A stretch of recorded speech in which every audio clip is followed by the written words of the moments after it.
Hi, welcome to day 44 of opening my new startup business in Dubai. మీకు ఎప్పుడైనా ఒక డేలో 24 అవర్స్ కన్నా కూడా కొంచెం ఎక్కువ ఉంటే ఇంకా ఎక్కువ పనులు చేసుకోవచ్చు అని మీకు ఎప్పుడైనా అనిపించిందా? నాకు ప్రీవియస్గా ఎప్పుడు అలా అనిపించలేదు, కానీ ఫర్ ద ఫస్ట్ టైం మీరు ఈ వీడియో చూస్తే మీకు కూడా అలానే అనిపిస్తుంది అనమాట. అంత హడావడిగా నడిచింది, ఒక్క నిమిషం కూడా ఖాళీ లేనంత అనమాట. సో మార్నింగ్ లేచి ఫ్రెష్ అయిపోయి వెంటనే అల్మదీనాకి అయితే వెళ్ళిపోయామన్నమాట. ఎందుకనంటే మన కిచెన్ ఓపెనింగ్ అయిపోయిన తర్వాత మనకి కిచెన్ యాక్సెస్ అయితే ఇచ్చారు. అంటే కిచెన్లోకి మన యూటిలిటీస్, మన ఐటమ్స్ అన్నీ కూడా తీసుకొని రావచ్చు అని చెప్పి మనకి యాక్సెస్ అయితే ఇవ్వడం జరిగింది. సో దానికోసం గ్రాసరీస్ అసలు ఏమేం కావాలి ఏంటి అన్ని లిస్ట్ రాసుకొని ఒక 5 to 6 hours పట్టిందనమాట మొత్తం అన్ని బల్క్లో తీసుకునేసరికి.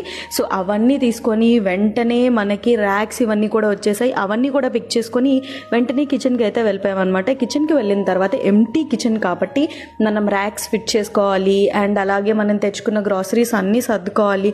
ఏ గ్రాసరీస్ ఎక్కడెక్కడ అరేంజ్ చేసుకోవాలి, ప్యాకింగ్ మెటీరియల్స్ ఎక్కడెక్కడ మనం అరేంజ్ చేయాలి, అసలు ప్యాకింగ్ చేసే వాళ్ళకి అందుబాటులో ఉండాలి, మొత్తం అవన్నీ సర్దుతూ కూర్చున్నాం అనమాట. ఇవన్నీ సర్దేసరికి ఈవినింగ్ 6 అయిపోయింది. సో వెంటనే మళ్ళీ అల్రాస్ వెళ్ళిపోయాను. అక్కడికి వెళ్ళి ఎందుకు అనంటే స్పైసెస్ తీసుకోవడానికి. ఎందుకు అనంటే మన దగ్గర గరం మసాలా అండ్ అలాగే చికెన్ పిక్కల్లో వేసే గరం మసాలా కూడా మనమే రెడీ చేస్తాము. అండ్ మనం యూస్ చేసే ఆయిల్స్ కూడా గ్రౌండ్నట్ ఆయిల్స్ మాత్రమే యూస్ చేస్తాము. సో మీరు హెల్దీగా తినొచ్చు మన ఐటమ్స్ ఏమైనా కూడా. సో అదంతా అయిపోయిన తర్వాత మెట్రోకి వెళ్ళి ఆ తర్వాత గ్యాస్ పైప్స్ కావాలి అని అంటే గ్యాస్ పైప్స్ పర్చేస్ చేయడం జరిగిందనమాట. ఇది ఒక పెద్ద స్టోరీ, నెక్స్ట్ వీడియోలో కూడా మీరు షేర్ చేస్తాను.